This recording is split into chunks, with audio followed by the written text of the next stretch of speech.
आपने वो करके दिखाया जो बहुत लोगों के नजर में असंभव था। आपने साबित किया कि ये देश आज भी महात्मा गांधी जी का है, बाबा साहेब का है, सरदार पटेल जी को मानने वाले, चौधरी चरण सिंह जी को मानने वालों का ही है। आपने ये साबित किया कि रिक्शा चलाने वाले लोग, बैसा बुग्गी चलाने वाले लोग, ट्रैक्टर, खुरपी, हल और नल चलाने वाले लोगों का यही देश है। ये देश हमारा है। आप इस देश के मालिक हो और जब आप तय कर दोगे तो आपके फैसले के आगे कोई ताकत नहीं बचती। इन्होंने आज के भाईचारा जिंदाबाद कार्यक्रम को लेकर भी इनको कुछ दिक्कत थी। सुनने में तो आया, रोकने की भी कोशिश की। सरकार के ये लोग अभी तक आपको समझ ही नहीं पाए। आप हमें छेड़ो मत, हो सकता खुद ही रुक जाए, और टोकोगे रोकोगे तो किसी के रुकने से ना रुके। जैसे मदन ने कहा, बात अंगारे की कौन ख्याल रखेगा, बात तो चिंगारी की है। वो चिंगारी जिंदा है।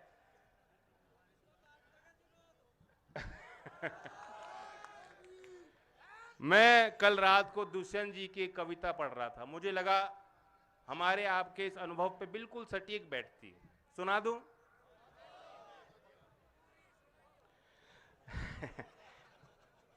फिर धीरे धीरे यहां का मौसम बदलने लगा है, वातावरण सो रहा था, अब आंख मलने लगा है। हमको पता भी नहीं था वो आग ठंडी पड़ी थी जिस आग पर आज पानी सहसा उबलने लगा है।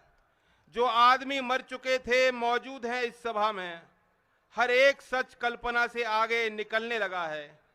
ये घोषणा हो चुकी है, मेला लगेगा यहाँ पर, हर आदमी घर पहुंचकर कपड़े बदलने लगा है।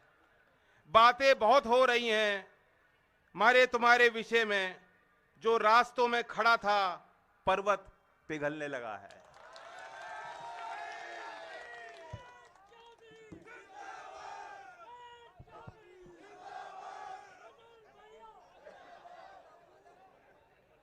ये जीत आपकी है, आपके उस मनोबल को सलाम करता हूं। मेरे लिए बहुत मीठे अनुभव रहे। व्यक्तिगत तौर से ये चुनाव मैं हमेशा याद रखूंगा। हमारे दल के कार्यकर्ता, हमारे गठबंधन के कार्यकर्ता जिन्होंने बहुत मेहनत की, वे भी हमेशा याद रखें। 3 गांव में तो मैं हर गली हर घर तक पर्ची बांटने गया। हर मतदाता से, उनके परिवार से बातचीत करने का मौका मिला और मुझे एहसास हुआ इस बात का, कितना बड़ा प्यार आज भी लोगों के मन में, दिल में है। और मैंने ये फैसला ले लिया है कि अब ये कारवां रुकेगा नहीं। हमने जो सीख ली है, जो प्रेरणा ली है आपसे, उसे पूरे प्रदेश में उस अमला जामा को बनाकर हमें लोगों के बीच जाना है। और मैं एक घोषणा करना चाहता हूं इस मंच से, नए साल के बाद समरसता अभियान के नाम से राष्ट्रीय लोकदल का एक कार्यक्रम हम शुरुआत करेंगे। और मेरा लक्ष्य है कि इस एक साल में, 2023 के वर्ष में 1500 छोटे मोटे बड़े गांव में मैं खुद जाऊंगा, डोर टू डोर जाना पड़े जाऊंगा। हर तीसरे दिन में कार्यक्रम होंगे और हर दिन 10 से 15 गांव में बैठक होंगी, जहां आपको भी अपनी बात रखने का अवसर मिलेगा। इतने ऐसे गांव हैं जहां कभी चौधरी अजीत सिंह जी नहीं जा पाए, उनसे पहले चौधरी चरण सिंह जी के पांव गांव में नहीं लगे होंगे, लेकिन आज भी घरों के अंदर आपने चौधरी चरण सिंह जी को सजा के रखा है, दिलों में सजा के रखा है। कितना बड़ा आशीर्वाद, कितनी बड़ी पूंजी है। हमें अपने वैचारिक दृष्टिकोण को भी मजबूत करने की जरूरत है कि हम लोग क्यों लड़ रहे हैं, हम ये पार्टी क्यों चला रहे हैं, गठबंधन की बात क्यों कर रहे हैं। इसलिए नहीं कि सिर्फ सत्ता का रास्ता है, लेकिन हमें व्यवस्थाएं भी बदलनी है। जो चौधरी चरण सिंह जी के सपनों का भारत था, जो उन्होंने कल्पना देखी थी, जो सपने देखे थे, आज वाकई हम लोग बहुत कमजोर हैं, उस रास्ते से तो बहुत दूर चले गए। ये देश में किसानों की हालत, किसानों की दुर्दशा किसी से छुपी नहीं है। उत्तर प्रदेश में इन्होंने 2019 के बाद आंकड़े छापने बंद कर दिए, लेकिन जो सरकारी एनएसओ की आखिरी रिपोर्ट थी उसके अनुसार उत्तर प्रदेश के औसतन किसान परिवार की सालाना इनकम आय 8,061 रुपए, 8,061 रुपए मासिक आय है, माफ कीजिएगा, साधारण सामान्य किसान परिवार की, एक आदमी के नहीं पूरे परिवार की। अब 8,000 रुपए में कैसे वो गुजारा कर रहा है, कैसे खर्चे कैसे मीट कर पा रहा है। और ये तो आपकी रोज की जिंदगी है। 5,000, 6,000, 7,000 रुपए के लिए ये सरकार के दलाल आपके दरवाजे पे वसूलने को तो आ जाते हैं, लेकिन जो आपका ड्यू है, जो आपका भुगतान समय पर होना चाहिए, अभी तक भी सरकार गन्ने का भाव खोलने को तैयार नहीं है। लेकिन आपने इनके सरकारी पजामे का नाड़ा खोल दिया।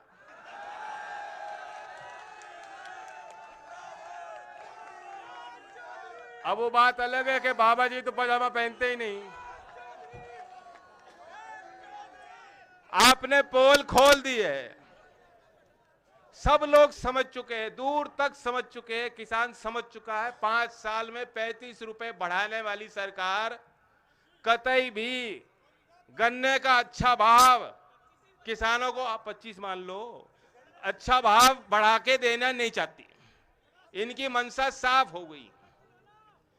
तो आप गांठ बांध लो। खतौली में तो ऐसा मौका आपको मिला है जो दूसरे क्षेत्र में जनता को नहीं मिला।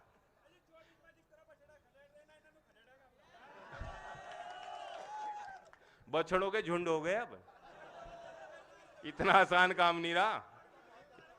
इनके झुंड यहां भी आए थे, आपने यहां से तो खदेड़ दिए।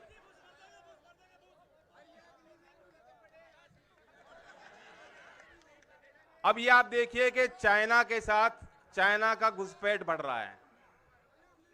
सरकार कोई जवाब देने को तैयार नहीं। सोमवार का दिन सदन चालू था, कोई खलल नहीं थी, सामान्य चर्चा दोनों सदन में हो रही थी। मैं भी राज्यसभा में बैठा था, हम लोगों को जानकारी नहीं थी, लेकिन मीडिया वालों ने जब बताया कि इस तरह से हमले हो रहे हैं, मुकाबला हमारे सैनिक कर रहे हैं, सरकार की जिम्मेदारी बनती थी कि जब सदन का सत्र चालू था तो देश की उस पंचायत में, उस पवित्र जगह पे, उस सदन में उनको जवाब देना चाहिए था। पहले जानकारी सदन को मिलनी चाहिए। राजनाथ सिंह जी जवाब देते हैं कि सदन की छुट्टी थी, इसलिए जो घटना फ्राइडे की थी हम ट्यूसडे को बता रहे हैं, मंगलवार को बता रहे हैं। ये कोई बहाना नहीं। हम देश की सुरक्षा के साथ कोई समझौता नहीं कर सकते। हमारे बच्चे वहां तैनात हैं। मैं मांग इस मन से अपनी करता हूं, बार बार हम कह रहे हैं, फिर दोहराता हूं कि अगर हमें अपने देश के दुश्मनों से मुकाबला करना है, जो हमारे पड़ोसी राज्य से रिश्ते अच्छे नहीं हैं आज और बिगड़ेंगे आगे, और तो वो चुनौती है। अगर मुकाबला करना है तो देश के सैनिक को आप ताकत दीजिए। आज देश के सैनिक के लिए जो एक विश्वास और एक आस्था थी लोगों के मन में, जो हमारे गांव के बच्चे चाहते थे कि हमें वो नौकरी मिल जाए, वो वर्दी मिल जाए, उस वर्दी को पहनकर हम अपने खून को बहाने का काम करेंगे, कुर्बानी देने के तैयार हैं, शहादत देने के लिए तैयार हैं, उस भावना को उन्होंने ठेस पहुंचाई है। मैं मांग करता हूं, जो लोग आज ये कहते हैं कि चीन पे सवाल मत पूछो, मैं उनको जवाब देना चाहता हूं कि हम सैनिकों के हितों की बात कर रहे हैं। अग्निवीर योजना को रद्द कर दीजिए। ये योजना हमें पसंद नहीं है। देश के नौजवानों को ये गले से उतर नहीं रही योजना, किसी ने मांगी नहीं, कोई समझ नहीं पा रहा। हम चाहते हैं पक्की स्थायी नौकरी आर्मी में मिले। हम चाहते हैं हर सैनिक को, उसके परिवार को उचित सम्मान मिले, उनको पेंशन मिले। जो सरकार ये कहती है कि सैनिक को पेंशन देने के लिए हमारे पास पैसे नहीं हैं, वो देश के नए पार्लियामेंट पे पैसा क्यों खर्च करती है? 5 साल में 3,500 करोड़ रुपए अपने प्रचार में, एडवर्टीजमेंट में खर्च क्यों करती है? मोदी जी के लिए दो दो नए नए हवाई जहाज क्यों खरीदती है, ये मैं सवाल उनसे पूछना चाहता हूं। और एक मशहूर कवि ने कहा था ना कि तू इधर उधर की ना बात कर, मुझे बता ये कारवा क्यों लूटा, मुझे बता ये कारवा क्यों लूटा। मुझे रहजनों से गिला नहीं, तेरी रहबरी से सवाल है। तो मोदी जी अब ये कपड़ों की बात कर रहे हैं कि फलाने अभिनेता ने किस रंग के कपड़े पहने हैं। लानत है, ये दरवाजे पर चटकनी लगा के अकेले जब कमरे में होते हैं कैसी तस्वीर देखते हैं, पता लग गया देश को।